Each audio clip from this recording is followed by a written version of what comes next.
இந்த 2026ல் நிறைய பேர் வந்து பார்த்திங்கன்னா வேலைக்கு போக ஆரம்பிச்சிட்டாங்க. அண்ட் கொஞ்சம் பேர் வந்து பார்த்திங்கன்னா செல்ஃப் எம்ப்ளாய் ஆகிட்டாங்க. எந்த வேலைக்கு போனாலும் எந்த பிஸ்னஸ் பண்ணாலும் அட்லாஸ்ட் நமக்கு வந்து பார்த்திங்கன்னா நமக்கு வந்து பார்த்திங்கன்னா இன்கம் வந்து வருது.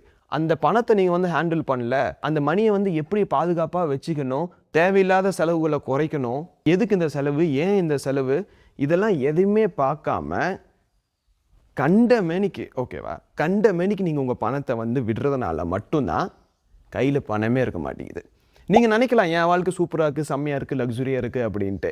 நீங்கள் வந்து பணத்து மேலே அக்கறை இல்லாமல் அப்படியே இருந்துட்டு இருந்தீங்க அப்படின்னா கடைசியில் இந்த வீடியோவில் நான் வந்து 7 காமன் மிஸ்டேக்கை வந்து சொல்ல போகிறேன். என்னென்னலாம் நீங்கள் இந்த நாள் வரைக்கும் நீங்கள் பண்ணிகிட்ருக்கீங்கன்னு சொல்லிட்டு உங்களுக்கே தெரியாது. பட் இப்போ நான் சொன்னேன் அப்படின்னா ஓ மை காட், உங்களுக்கே வந்து பார்த்தீங்கன்னா ஒரு தாட் கிரியேட் ஆகும். அதுக்கு முன்னாடி என்னை பற்றின ஒரு குட்டி இன்ட்ரோ. நான் 4 வருஷமாக ப்ரைவேட் செக்டரில் வந்து வேலை பார்த்துட்டு இருக்கிறேன்.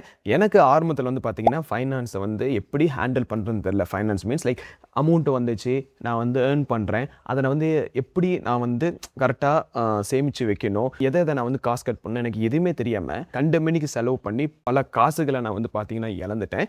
அதுக்கப்புறம் கற்றுக்கிட்டு ஃபைனான்ஸை பற்றி ப்ராப்பராக படித்து இப்போ எனக்கு ஓரளவுக்கு அதை பற்றின ஒரு புரிதல் இருக்குது. அந்த விஷயத்தை தான் நான் வந்து உங்களுக்கு வந்து ஷேர் பண்ண போகிறேன். ஸோ உங்களுக்கு வந்து ஃபைனான்ஸை பற்றி எப்படி மணியை சேவ் பண்ணணும், எப்படி ஹேண்டில் பண்ணணும், எப்படி இன்வெஸ்ட் பண்ணணும்னு சொல்லிட்டு ஒரு இன்ட்ரெஸ்ட் இருந்துச்சு அப்படின்னா two subscribe Mithun finance hub. நிச்சயமாக நீங்கள் பண்ணுவீங்க, ஏன்னா கண்டிப்பாக உங்களுக்கு தேவைப்படும். ஃபர்ஸ்ட்லி நம்ம பண்ணுற பிக்கஸ்ட் மிஸ்டேக் என்ன தெரியுமா? Spending first, saving later. நான் ஆல்ரெடி பல வீடியோவில் சொல்லியிருக்கேன். சேவிங்ஸை நீங்கள் வந்து பண்ணணுங்க. சேவிங்ஸை பண்ணாமல் பணம் வந்தோடனே வந்து பார்த்தீங்கன்னா ஃபுல்லாக விட்டு செலவு பண்ணிவிட்டு கடைசியில் 500, 1000, 2000 மிச்சமாக இருக்கிறத வந்து நான் சேவிங்ஸ் பண்ணுறேன்னு சொல்லிட்டு நீங்கள் இருந்தீங்க அப்படின்னா சத்தியமாக சொல்கிறேன், உங்களால் வந்து பார்த்தீங்கன்னா ₹1 கூட சேமிக்க முடியாது. ஸோ பணம் உங்களுக்கு வந்துச்சு, பிஸ்னஸ் மூலிமா வரட்டும், இல்லைனா வந்து மாத வருமானம் மூலிமா உங்களுக்கு வந்து வந்தாலும் பரவாயில்ல, எப்படி வந்தாலும் உங்கள் அக்கௌண்ட்டுக்கு பணம் வந்துருச்சு அப்படின்னா, சேலரி அக்கௌண்ட்டுக்கு பணம் வந்துருச்சு அப்படின்னா you have to transfer your money. உங்களுடைய சேலரி அக்கௌண்ட்லேருந்து சேவிங்ஸ் அக்கௌண்ட்டுக்கு ட்ரான்ஸ்ஃபர் பண்ணிடுங்க.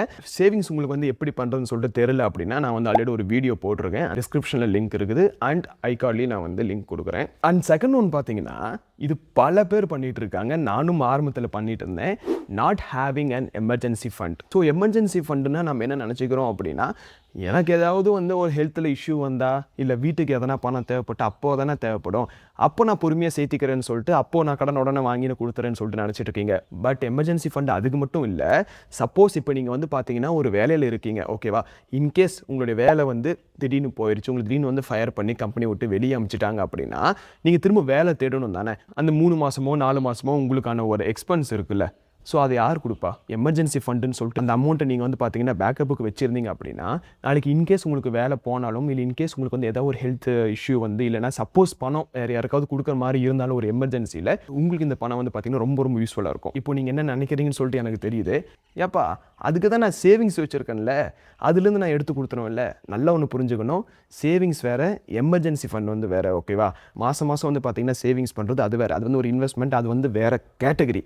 பட் எமர்ஜென்சி ஃபண்டுங்கிறது வந்து பார்த்தீங்கன்னா உங்கள்கிட்ட வந்து சப்போஸ் ஒரு 10,000 5,000 பல்காக இருந்துச்சுன்னா அதை அப்படியே கொண்டு வந்து பார்த்தீங்கன்னா நீங்கள் வந்து எமர்ஜென்சி ஃபண்டில் வச்சுக்கலாம், ஓகேவா. சிம்பிளாக உங்களுக்கு புரியுற மாதிரி சொல்லணும் அப்படின்னா, சப்போஸ் இப்போ உங்களுக்கு வர வருமானம் நின்றுச்சு அப்படின்னா அடுத்து 3-4 மாதத்துக்கு உங்களுக்கு வந்து பணம் தேவைப்படுது அப்படின்னா அந்த பணம் உங்கள் அக்கௌண்ட்டில் வந்து இருக்கணும், ரெடியாக இருக்கணும். இன்கேஸ் நீங்கள் வந்து எமர்ஜென்சி ஃபண்டை வந்து வச்சுக்க மறந்துட்டீங்க, உங்கள்கிட்ட பணம் இல்லை அப்படின்னா நீங்கள் வந்து சேவிங்ஸில் கை வைப்பீங்க. ஸோ டோட்டலாகவே வந்து பார்த்தீங்கன்னா முடிஞ்சிடும். And third one, depending only on salary. இப்போது நமக்கு வந்து ஒரு நல்ல வருமானம் வருது, மாதம் எனக்கு வந்து இவ்வளோ ஒரு வருமானம் வருது, ரொம்ப கம்ஃபர்ட்டாக இருக்கேன் அப்படின்னு சொல்லிட்டு நீங்கள் அப்படியே உக்காந்துறீங்க. உங்களுடைய ஃபைனான்ஸ் ஸ்டேஜ், உங்களுடைய ஃபைனான்ஸ் ஸ்டேட்டஸ் வந்து பார்த்தீங்கன்னா அப்படியே தாங்க இருக்கும். ஸோ நான் வந்து ஒரு சஜஷன் கொடுக்குறேன், நீங்கள் உங்களுடைய சேலரி அமௌண்ட்டை மட்டும் நம்பி உட்காரவே வராதிங்க. கண்டிப்பாக நம்மளால் குரோ ஆக முடியாதுங்க. ரொம்ப ரொம்ப ஒரு கம்ஃபர்ட்டாக இப்படி தான் இருக்க முடியும். அதனால் வேறு ஒரு மணி சோர்ஸை வந்து பார்த்தீங்கன்னா உருவாக்குங்க. நான் ரீசெண்டாக ஒரு வீடியோ போட்டிருக்கேன், ஆன்லைனில் வந்து பணம் எப்படி ஏர்ன் பண்ணலாம் அப்படின்ட்டு. அந்த வீடியோவில் நான் வந்து ஆன்லைனில் பணம் எப்படி ஏர்ன் பண்ணலாம், என்னென்னலாம் பண்ணோம்னா உங்கள் பேங்க் அக்கௌண்ட்டுக்கே பணம் வரும்னு சொல்லிட்டு நான் வந்து போட்டிருக்கேன். ஸோ டைம் இருந்தால் இந்த வீடியோ வந்து செக் பண்ணி பாருங்கள், உங்களுக்கு வந்து ஒரு ஐடியா கிடைக்கும். சேலரி அமௌண்ட்டை மட்டும் நீங்கள் வந்து நம்பி இருக்காமல் 2-3 சோர்ஸ் வந்து உங்களுக்கு வந்து பார்த்தீங்கன்னா வருமானம் வரணும். அப்படி வந்தால் மட்டும்தான் ஃபினான்ஷியலாக நீங்கள் வந்து பார்த்தீங்கன்னா மேலே உயர முடியும். இல்லை அப்படின்னா சேலரி மட்டும் உங்களுக்கு இருந்துச்சு அப்படின்னா நீங்கள் வந்து கொஞ்சம் லேசியாகிடுவீங்க, பெருசாக வேலை செய்ய மாட்டீங்க. அண்ட் ஃபினான்ஷியலாக வந்து பார்த்தீங்கன்னா நீங்கள் வந்து ஒரே மாதிரி தான் போவீங்க. இப்படியே போயிட்டு இருந்தால் போர் அடிச்சிருங்க. கொஞ்சம் மேலே போய் பாருங்கள், அது வேறு மாதிரி இருக்கும். அடுத்து 4வது 4th ஒன், எல்லாருமே வந்து பார்த்திங்கன்னா தயங்குற விஷயம் என்னென்னா டிலேயிங் இன்வெஸ்ட்மெண்ட். அதாவது ரொம்ப ஒரு தயக்கமாக பயமாக கூட சில பேர்த்துக்கெலாம் இருக்கலாம். ஏதோ ஒரு இடத்துல வந்து முதலீடு பண்ணுறது, பிஸ்னஸாக இருக்கலாம், இல்லைனா வந்து ஸ்டாக்ஸாக இருக்கலாம், மியூச்சுவல் ஃபண்டாக இருக்கலாம், எஸ்ஐபி, நிறைய விஷயங்கள் இப்போ வந்து இருக்குது. நிறைய பேர் வந்து பார்த்திங்கன்னா முதலீடு பண்ணுறதுக்கு பயப்படுறாங்க. அது வந்து பார்த்திங்கன்னா தப்பு தான். ஏன் தப்புன்னு சொல்கிறேன்னா, இப்போ நீங்கள் வந்து ஒரு அமௌண்ட்டை சேவ் பண்ணிட்டு வரீங்க. அது பேங்க்கில் இருந்தாலும் இல்லைனா வந்து நீங்கள் வித்ட்ரால் பண்ணி மாதம் 5000 சொல்லிட்டு நீங்கள் உங்களுடைய வீட்டு லாக்கரில் வச்சாலும் வேஸ்ட். 5 வருஷம் கழித்து பார்த்தாலும் அந்த பணம் அப்படியே தான் இருக்கும். அதுக்கு பதிலாக நீங்கள் சேவ் பண்ணுற அமௌண்ட்டை கொண்டு போய் ஏதோ ஒரு இதில் இன்வெஸ்ட் பண்ணிங்க, ஏதோ ஒரு நல்ல ஒரு ஸ்டாக்கில் இன்வெஸ்ட் பண்ணுறீங்க, ஒரு நல்ல ஒரு மியூச்சுவல் ஃபண்டில் நீங்கள் இன்வெஸ்ட் பண்ணுறீங்க. மாதம் உங்களுடைய பணத்தை வந்து பார்த்தீங்கன்னா வெறுமனே வந்து பார்த்தீங்கன்னா உங்கள் பேங்க்கில் வைக்கிறதுக்கு பதிலாக, உங்களுடைய வீட்டு லாக்கரில் வைக்கிறதுக்கு பதிலாக உங்களுடைய பணத்தை வந்து நீங்கள் முதலீடு பண்ணீங்க அப்படின்னா அது பாட்டுக்கு ஒரு பக்கம் குரோ ஆக ஆரம்பிக்கும் தானே. ஸோ நான் முன்ன சொன்ன மாதிரி தான் சோர்ஸ் ஆஃப் இன்கம் சொல்லிட்டு சொன்னால் பார்த்தீங்களா, அதில் இந்த இன்வெஸ்ட்மெண்ட்டும் வந்து பார்த்தீங்கன்னா ஒரு சோர்ஸ் ஆஃப் இன்கம். ஆனால் இந்த இன்வெஸ்ட்மெண்ட் வந்து பார்த்தீங்கன்னா மேண்டட்டரியாக எல்லாருமே பண்ணி ஆகணும். You should start. Why? Because some கேசஸில் வந்து பார்த்தீங்கன்னா உங்கள் சேலரி அமௌண்ட்டையும் மீறி நீங்கள் பண்ண இன்வெஸ்ட்மெண்ட் வந்து பார்த்தீங்கன்னா பெருக ஆரம்பிக்கும். உங்களுடைய முதலீடு வந்து பார்த்தீங்கன்னா 10,000 ரிட்டர்ன்ஸை வந்து பார்த்தீங்கன்னா கொடுக்க ஆரம்பிக்கும். அதுக்கு நீங்கள் வந்து பார்த்தீங்கன்னா உடனே ஸ்டார்ட் பண்ணுங்கள். As said before, mutual fund, stocks, business idea இருந்தால் உங்கள் பிஸ்னஸை வந்து ஸ்டார்ட் பண்ணுங்கள். உங்களுடைய ஸ்டார்ட் அப்பை நீங்கள் ஸ்டார்ட் பண்ணுங்கள். ஸோ ஏதோ ஒரு இதில் வந்து பார்த்தீங்கன்னா உங்களுடைய முதலீடு வந்து இருக்கணும். அப்படி இருந்தால் மட்டும்தான் உங்களுடைய பணமும் வந்து பார்த்தீங்கன்னா க்ரோ ஆகும். ஸோ டிலே பண்ணாமல் உடனே ஸ்டார்ட் பண்ணுங்கள். இதுவும் நீங்கள் பண்ணுற மிஸ்டேக்கு தான். அண்ட் 5th ஒன் ரொம்ப ஒரு காமனாக எல்லோரும் பண்ணிகிட்டு இருக்கிற மிஸ்டேக்குன்னு சொன்னல, அது என்னென்னா கொஞ்சம் பணம் கையில் இருந்துச்சுன்னா அந்த பணத்தை ஹேண்டில் பண்ண தெரியாமல் நான் வந்து ஒரு அசெட்டை தானே பில்ட் பண்ணுறேன் அப்படின்னு நினச்சிக்கிட்டு ஸ்மார்ட் ஃபோன்ஸ் வாங்குறீங்க, கார் வாங்குறீங்க அண்ட் பைக் ஆல்சோ. ஏண்டா காரு, பைக்கு, ஃபோன் கூட நான் வாங்கக்கூடாதா சம்பாரிச்சு? தப்பே இல்லைங்க. நீங்கள் வந்து தாராளமாக வாங்கலாம். பட் ஒரு விஷயத்தை நல்லா புரிஞ்சுக்கோங்க, அது சொத்து கிடையாது. அசெட்னா இன்றைக்கி 10 ரூபாய்க்கு வாங்குறீங்க அப்படின்னா அது நாளைக்கு வந்து 15 ரூபாய்க்கு போகணும். நம்ம வந்து அதை வந்து விற்கணும். பட் நிறைய பேர் வந்து இது நமக்கு சொத்துன்னு நினச்சிக்கிட்டு பைக்கு வந்து ஒரு 2 லட்ச ரூபா கொடுத்து வாங்குறீங்க. நீங்கள் ஷோரூம் விட்டு வெளியே எடுத்துகிட்டு வந்துட்டால் போதும் 10,000 20,000 குறைஞ்சிரும். கார் 10 லட்ச ரூபாய்க்கு நீ புக் பண்ணிவிட்டு ஷோரூம் விட்டு வெளியே வந்தீங்கன்னா 1 லட்ச ரூபா அவுட்டு, 9 லட்ச ரூபாய்க்கு தான் வச்சுக்குவான். ஸோ இதெல்லாம் வந்து பார்த்தீங்கன்னா அசெட் கிடையாது. பட் நான் வந்து வாங்க வேண்டாம்னு சொல்ல, நான் வந்து அனுபவிக்க வேண்டாம்னு சொல்லலை. வாங்கணும், அது கூட நம்ம வந்து லீவ் பண்ணணும். பணம் இல்லாமல் கடனை உடனே வாங்கி இஎம்ஐ எடுத்து லோன் எடுத்து இதெல்லாம் தேவையே இல்லை. ஸோ நீங்கள் வந்து இஎம்ஐ எடுத்து லோன் எடுத்து இதெல்லாம் வாங்கிட்டு இருந்தீங்க அப்படின்னா நாளைக்கு இது மூலிமா உங்களுக்கு வந்து பார்த்தீங்கன்னா ஒரு வருமானம் வந்து அதெல்லாம் அடைச்சா பரவாயில்ல. இது நீங்கள் எடுத்ததுக்காக நீங்கள் வந்து திரும்பவும் உக்காந்துக்கிட்டு மாங்குன்னு இன்னமும் 9 to 5 ஜாப்ஸே வந்து ஆல்ரெடி வந்து ஒரு போராட்டமாக இருக்குது. 9 to 9 ஜாப் பார்க்குற மாதிரி ஆயிரும் கடைசியில். ஸோ அதனால் தேவையாக இருந்து பணம் கையில் இருந்து முடிஞ்ச வரைக்கும் லோன் இல்லாமல் சேர்த்துன பணமாக இருந்து வாங்கினா பிரச்சனையே இல்லை. அதை விட்டுட்டு கடனை உடனே வாங்கிட்டு பக்கத்து வீட்டுக்காரன் வாங்கிட்டான், சொந்தக்காரன் வாங்கிட்டான், அவன் வாங்கிட்டு இவன் வாங்கிட்டான்னு சொல்லிட்டு நீங்களும் வாங்கினீங்க அப்படின்னா. அண்ட் 6th மிஸ்டேக் என்னென்னா, இப்போ இருக்கிற டைமில் ரொம்ப அதிகமாக இருக்குது. கண்மூடித்தனமாக உங்களுடைய பணத்தை வந்து ஏதோ ஒரு இதில் கொண்டு போய் போட்டுறது. மச்சான் பிஸ்னஸ் ஸ்டார்ட் பண்ணலாம், உன்னுடைய பார்ட்னர்ஷிப் தேவைப்படுது, இதில் வந்து பணத்தை போடு, பணம் டபுள் ஆகும். அது சுத்தமாக அனலைஸே பண்ணாமல் அந்த ஒரு ஃபண்டமெண்டல் பேசிக்கே தெரியாமல் அது நம்ம யாரோ ஒரு இன்ஃப்ளூயன்சர் இதை பண்ணு அதை பண்ணு, இதில் வந்து உன்னோட மணியை வந்து இன்வெஸ்ட் பண்ணு டபுள் ஆகும் அதுன்னு சொல்லிட்டு சொல்லுவாங்க. இது வந்து இப்போ வந்து காமனாக நடந்துகிட்ருக்கு. அதெல்லாம் வந்து கொஞ்சம் கூட அனலைஸே பண்ணாமல் ஒரு பேசிக் சென்ஸ் கூட இல்லாமல் பணத்தை கொண்டு போய் நான் வந்து அப்படியே போட்டுருவோம், முடிஞ்சிடும்.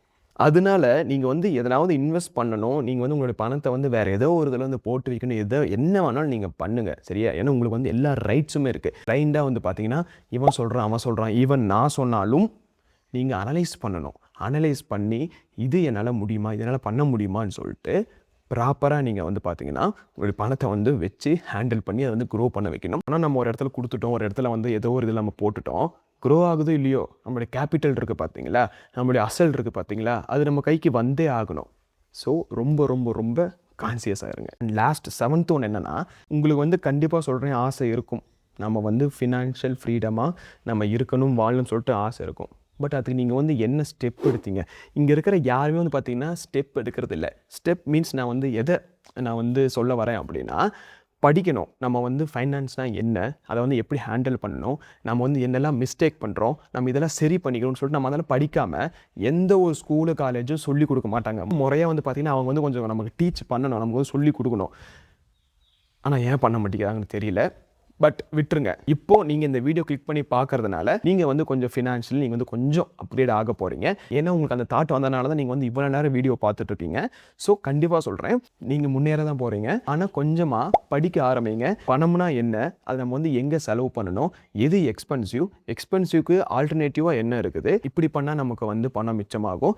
அந்த மிச்சமான பணத்தை நம்ம கொண்டு போய் நம்ம வந்து அந்த அசெட் வாங்கி நம்ம வந்து இன்னும் கொஞ்சம் நம்மளுடைய வெல்த்தை வந்து கிரியேட் பண்ணலாம், ஜென்ரேட் பண்ணலாம்னு சொல்லிட்டு நிறைய விஷயங்கள் நீங்கள் வந்து பார்த்தீங்கன்னா உள்ளுக்குள்ளே வந்து படிக்க ஆரம்பிக்கணும். ஸோ நான் இந்த விஷயத்தை ஏன் தப்புன்னு சொல்கிறேன்னா, நீங்கள் எதுவுமே படிக்காமல் ப்ராப்பராக அந்த ஒரு அனலைஸே இல்லாமல் நீங்கள் வந்து எல்லாரும் பண்ணுறதை பார்த்துட்டு நீங்கள் பிளைண்டாக பண்ணினீங்க அப்படின்னா சக்ஸஸ் கிடைக்கிறது வந்து கொஞ்சம் டவுட்டு தான். பட் நீங்கள் வந்து ப்ராப்பராக அதில் வந்து ஒரு என்கேஜாக இருந்து நீங்கள் வந்து எல்லாமே கற்றுக்கிட்டு முறையாக படித்து அந்த ஃபைனான்ஸ் ஸ்கில் இருக்குது, அந்த மணி ஹேண்டில் பண்ணுற ஸ்கில், இதெல்லாம் நீங்கள் வந்து டெவலப் பண்ணிக்கிட்டீங்க அப்படின்னா எந்த பிரச்சனை வந்தாலும் கடைசியில் உங்களுக்கு வந்து ஒரு பயங்கரமான கான்ஃபிடென்ட் இருக்கும்.